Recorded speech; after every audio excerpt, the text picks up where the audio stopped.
Hello, Hillside! Whoa! I'm Stephen Wysong, and it is good to be with you. We are in a series right now called The Deep. And together we are exploring the depths of the Hillside mission. Our mission here at Hillside is simply this. It's making mature and equipped disciples who share Christ and serve the world. Right now, we are exploring the depths of what it means to be a mature Christian. And so far, we've said that being a mature Christian means embodying the ways of joy and love. Today, we're going to discover that a mature Christian is someone who, here's a big word, happily embodies humility too. Together we'll be exploring how making Jesus the King of our whole lives leads us to actively choosing the way of humility. And when we do, we'll discover the path to the most exceptional kind of life. A life that seeks to serve without the need to be repaid. Here's what I mean. When I was a junior in high school, I got my first car. It was a 1992 Ford Tempo. It had this gaudy, terrible red interior, but I was proud of it because it was my first car. My best friend at the time was a guy named Brad, and Brad, he had just gotten his first car too. It was a little red pickup truck, and one day Brad calls me up and he goes, this is how Gen Z holds their cell phones. Not like this anymore. It's like this. Brad calls me up, he goes, Wysong, let's go see a movie. And I'll drive over to your house, and I'll be in my car, and then you get into your new car. And we'll drive together to the movies separately. It'll be so cool. And immediately as Brad was talking, I saw the sound logic in what he was saying. And I said, it'll be totally cool. So Brad comes over to my house in his car, and I get in my car. And together we drove to the movies separately. Brad led and I followed him, and we turned onto this one single lane long road. And as we're driving on this road, I started to mess with my radio because, I had to find the perfect song to blast for this movie drive. So I'm fiddling with the radio. My eyes are on the radio, not on the road. And a little ways up ahead of us, a person realized they needed to take a left turn, and so they slammed on their brakes. And it caused everybody else on the road to slam on their brakes. And when I finally looked up from the radio, Brad's car was a lot closer than I had remembered. So I slam on my brakes, but it was way too late. All of a sudden, my car, the hood of it goes under Brad's pickup truck, and it kind of smushed everything back. I hit my best friend. We pulled off the road and we went down into a neighborhood. We called our parents. Radiator fluid from my car is leaking everywhere. Our dads show up, and my dad, he pulls me aside and he goes, hey, are you okay? I said, yeah, I think so. And then he looks at me and he goes, what in the world were you thinking? I ended up totaling the car. I had it for about 2 months. Eventually, the police arrived, and I was given a ticket and a court date if I wanted to dispute anything. And in all of my 16-and-a-half-year-old wisdom, I decided that accident wasn't my fault. It was the person's fault who slammed on their brakes recklessly. And so I just figured I shouldn't have to pay this ticket. This is a true story. I shouldn't have to pay the ticket. So on the day of my court date, I went down to the courthouse. And I'll never forget sitting in the big room with wooden benches and the judge in his chair dressed in his black robes. And after listening to some of the other cases, I hear the state of Colorado versus Stephen Wysong. And I went and I stood in the podium and I looked up at the judge. The judge looks at me, this punk teenager. He goes, "You were given a ticket for rear-ending another driver. How do you plea?" I said, "Well, Your Honor, I don't think it was really my fault. Someone up ahead slammed on their brakes and they caused me to get into this accident." And the judge, he looked at me and he said, "Did you hit the car or not?" I took a deep breath and I said, "Your Honor, I hit that car." And the judge raised his gavel and he goes, "Guilty." Boom. That was the one and only time I've ever been to court to stand before a judge, and it was one of the most humbling experiences of my life. That day, I learned that being right in my own eyes didn't make me right in reality. It was a humbling experience that taught me a valuable lesson. When we find the way to humility, it's that we have to be honest with ourselves. We have to accept our mistakes, and we have to admit when we're wrong. When we place our imperfections and knucklehead moments into the perfect guidance of Jesus, we become more aware of who he is calling us to be and less burdened by the need to measure up with others. Humility is a virtue that Jesus wants to develop in us because it frees us to be content, grateful, and attentive to the people around us rather than being consumed by our own egos. And just like that moment in court, life often presents us with opportunities to choose the way of humility. But humility is not just a momentary decision. It's a lifestyle, it's an attitude, and it is an eternal perspective that leads us to become calm and deeply grounded people of peace, grace, and kindness. And our model for true humility is Jesus. And so when we make Jesus the king of our whole lives, Jesus gets to work in our lives to teach us the way of humility in a pride-filled world. You know, I was thinking about it. Being humble is not natural to us, and humility is not highly celebrated around us. Humility is something that Jesus has to teach us as we walk with him. Jesus in Luke chapter 14 finds himself at a dinner party at a Pharisee's house. And he tells an interesting parable that highlights the mindset of people living in his day, but it also highlights the mentality of people living in our day. And so listen to what Jesus says. This is Luke 14, verse 7. Here's what it says. When Jesus noticed that all who had come to the dinner were trying to sit in the seats of honor near the head of the table, he gave them this advice. When you are invited to a wedding feast, don't sit in the seat of honor. What if someone who is more distinguished than you has also been invited? The host will come and say, give this person your seat.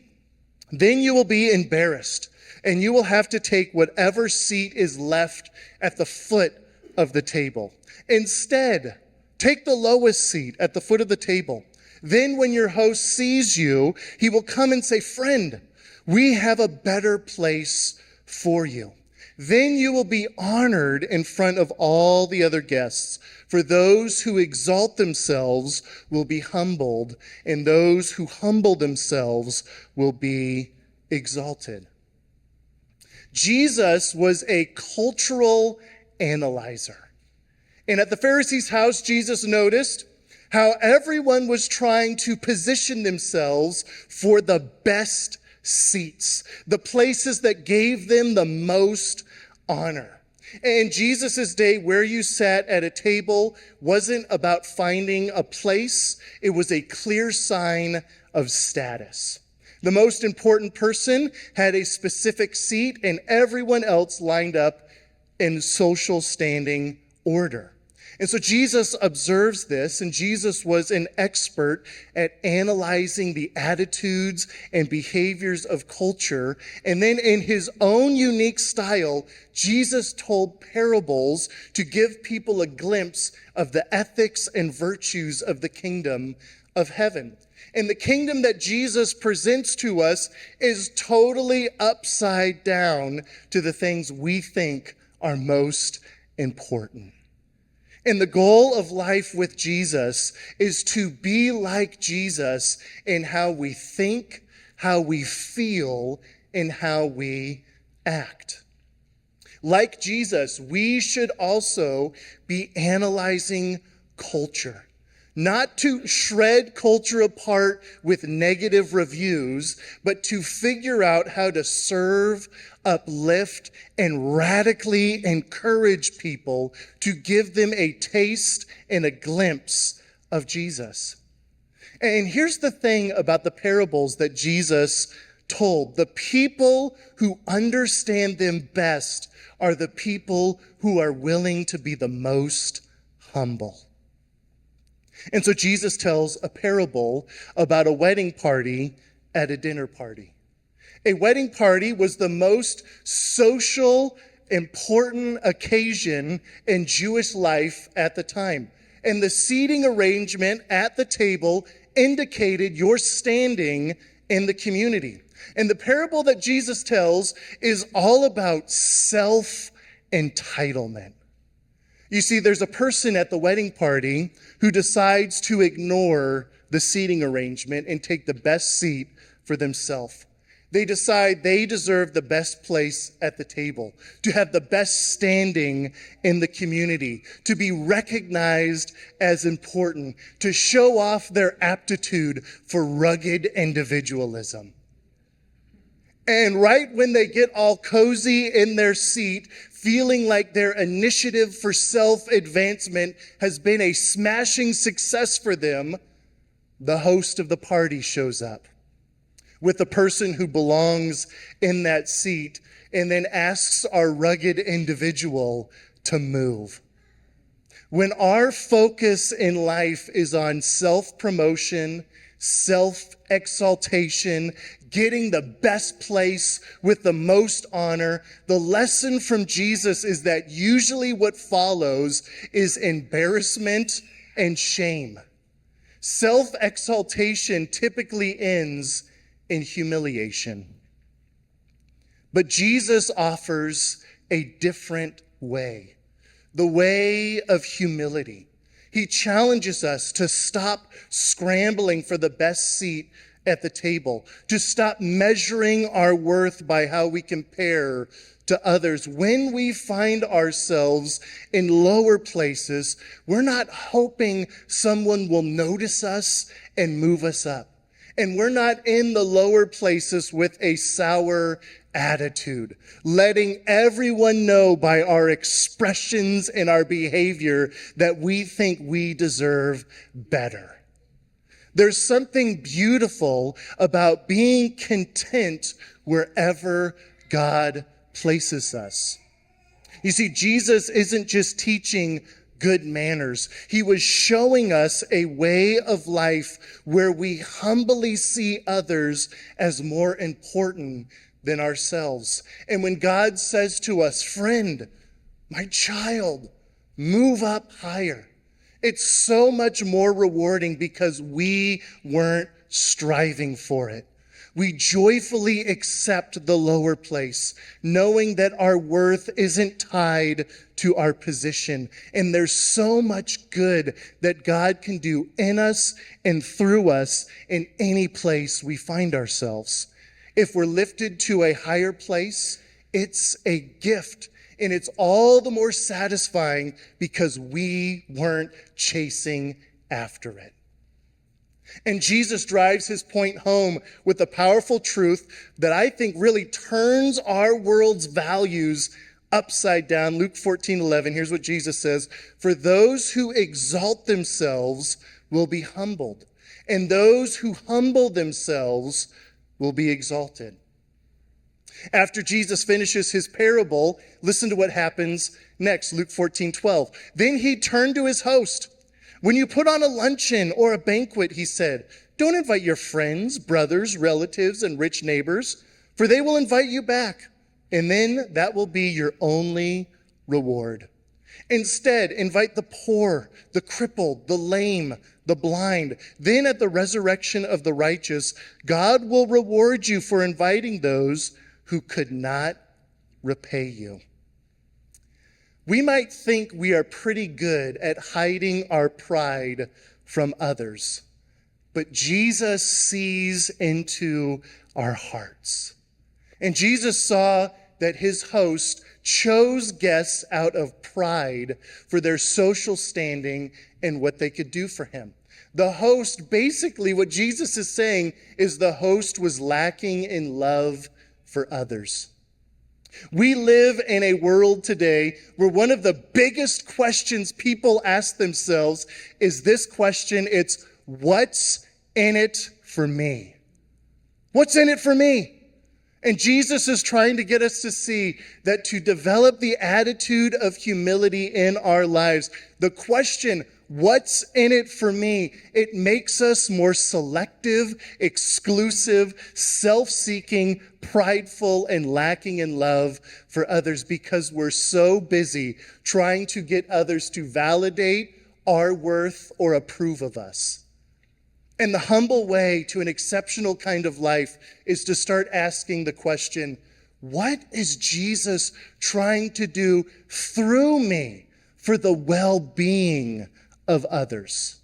What is Jesus trying to do through me for the well-being of others? Jesus isn't just giving us social advice here. He's challenging the way we view ourselves and others. It's not about who sits where. It's about who we are on the inside, what our motives are, what our heart's posture is towards others as we follow after Jesus. And so Jesus says things that sound extreme, and I don't think what Jesus is saying to the host of the party in Luke 14 is that we have to quit inviting our friends, family, rich neighbors over to enjoy time with them. I think what Jesus is trying to say is that in our lives, we need to make it a habit to give to people, to invite people, things that they could never repay us for. It's to make that a habit, a posture of our lives that we give to people who might never be able to repay us for the gift. And this is the way of Jesus. It is the way of humility. Being mature in Christ means happily seeking to meet the needs of others without needing to be repaid. And Jesus was the perfect person to be teaching on all of this because he lived it out flawlessly. Jesus showed us exactly what a humble way of life looks like, and Jesus lived the most exceptional life ever. Jesus is our ultimate example. He deserved the highest place, but he chose the lowest. And in the end, he was lifted to the highest place. Listen to what the Apostle Paul says in Philippians 2, 5 through 11. You must have the same attitude that Christ Jesus had. Though he was God, he did not think of equality with God as something to cling to. Instead, he gave up his divine privileges. He took the humble position of a slave and was born as a human being. When he appeared in human form, he humbled himself in obedience to God and died a criminal's death on a cross. Therefore, God elevated him to the place of highest honor and gave him the name above all other names, that at the name of Jesus every knee should bow in heaven and on earth and under the earth, and every tongue declare that Jesus Christ is Lord, to the glory of God the Father. Amen. Paul is painting a picture of humility that goes beyond surface level actions. He's showing us the mindset of Jesus Christ, who didn't cling to power or position, but emptied himself for the well-being of others. That's the kind of humility we're called to embody. Jesus gladly humbled himself to give us a gift that we could never repay. Throughout the New Testament, the kingdom of heaven is portrayed as a great party. In our church, we love to party, so we get this. And the price for admission into the party of the kingdom of heaven is perfection. It's like the cost of a Met Gala ticket, which I heard was like $75,000. But Jesus gave himself to cover that cost, not so that just a few people could be part of the celebration, but so that all who place their faith in Jesus could gain access. It's the greatest gift, paid with the highest price by the most humble person who ever lived. And the humble way of a mature disciple of Jesus is to seek to serve others without needing anything in return, because we believe Jesus paid it all. Listen, I think this has been helpful for me this week, and maybe it'll be helpful for you. But God knows the right time to exalt us. Humility is recognizing that God's right time might never be in front of other people on earth. Humility is an attitude. It's an eternal perspective that turns us into some of the most calm and cheerful people in the world, because our validation isn't measured by earthly standards.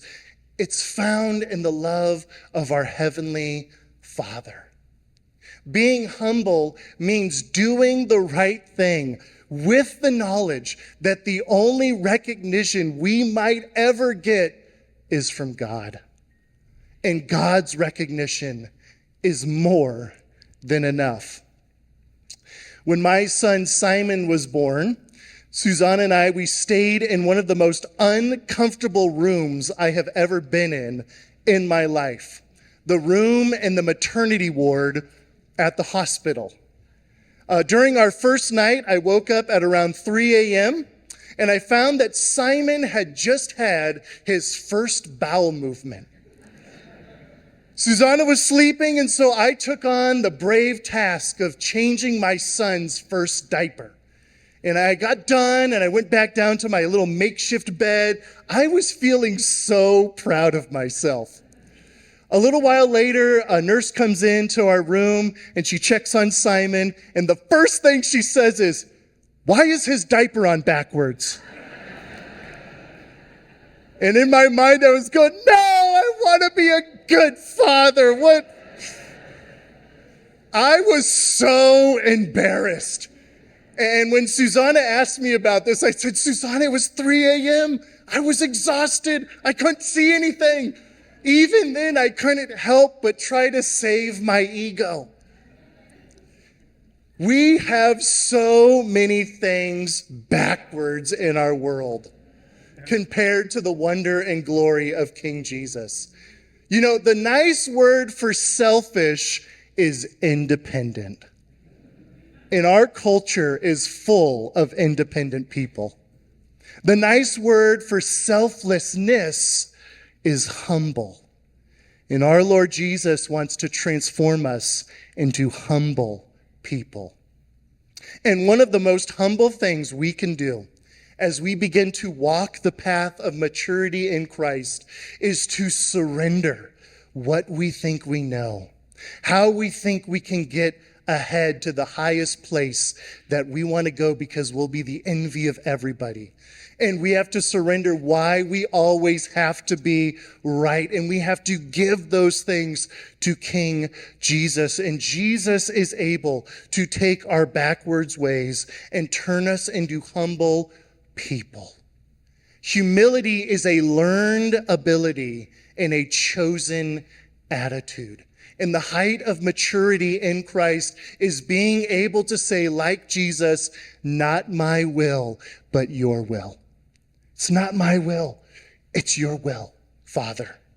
Listen to what the Apostle Peter says in 1 Peter 5:5-6. In the same way, you who are younger must accept the authority of the elders. And all of you, dress yourselves in humility as you relate to one another. For God opposes the proud, but gives grace to the humble. So humble yourselves under the mighty power of God, and at the right time, he will lift you up in honor. The Greek word that Peter uses to talk about dressing in humility is the same language of a servant putting on an apron before serving. Humility was not a virtue or a value back in the Greco-Roman world when the Bible writers wrote the New Testament. And I think people in our world today, they like the idea of humility, but they also like to live like the whole world revolves around them. We live to be dressed in royal robes, but the way of Jesus is to put on an apron. It's to put on an apron and treat people like royalty. This is the humble way to an exceptional kind of life. So I have 2 points that I want to leave with you. And the first one is this. It's humility is primarily an attitude of the mind. It's an attitude of the mind. It's having an attitude like Jesus. When we wear humility towards one another, we cause the most good to happen. When we don't wear humility, friendships are damaged, families are broken, and fellowship is wrecked. Humility thinks about serving, not being served. It thinks about giving rather than taking. And it thinks about responding rather than commanding. It fits into the arrangement of others and doesn't demand others fit into our own agendas. It is primarily an attitude of the mind. Secondly is this. Humility is a lifestyle with an eternal perspective. I got into a conversation with a person one time, and the person was heated. They were so mad. And in the conversation, I just felt like I needed to say this. And so what I said was, where's your humility right now? And the person responded to me and they said, I've been humble for 2 days. I am done. And I said, whoa. Humility is for your whole life. Humility is the ability to run to God with your problems before you let your problems run over others. Humility is not about placement. It's about your attitude in the places you find yourself. Jesus is turning us into humble people because when we are humble, it makes us way more calm, way more approachable, and way more cheerful. Humble people are the kind of people who make the world a better place because our hearts belong to Jesus and we believe that Jesus has overcome the world. We live in a time where people admire power-hungry people. But the kind of people that you want in your life when you feel powerless are humble people. When people look at the church, they shouldn't see a group of people seeking their own way individually. When people look at the church, they should see people humbly seeking God's way together. Humility is about seeking unity. It's not about enforcing uniformity. People can dress different, look different, live different, vote different. People don't have to be exactly like us for us to be united with them in the way of Jesus. One of my favorite things to do is I love to write.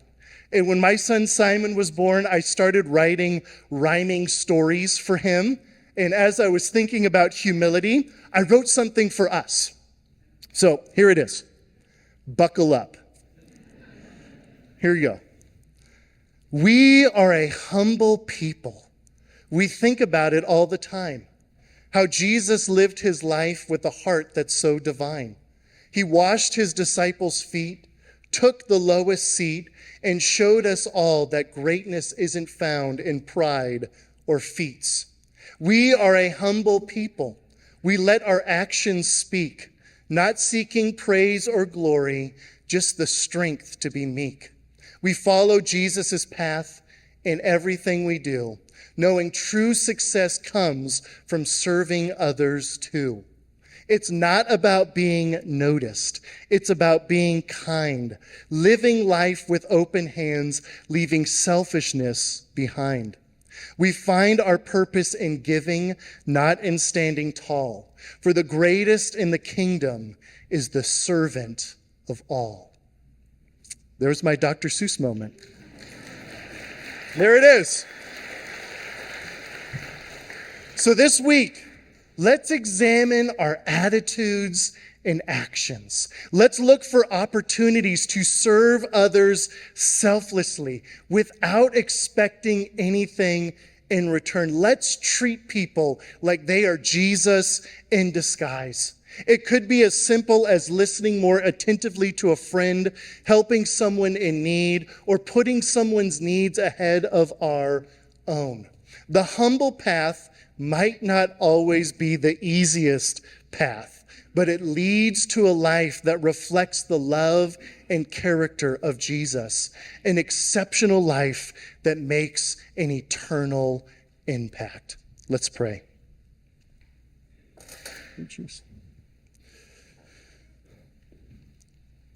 Father, we lift up your name right now.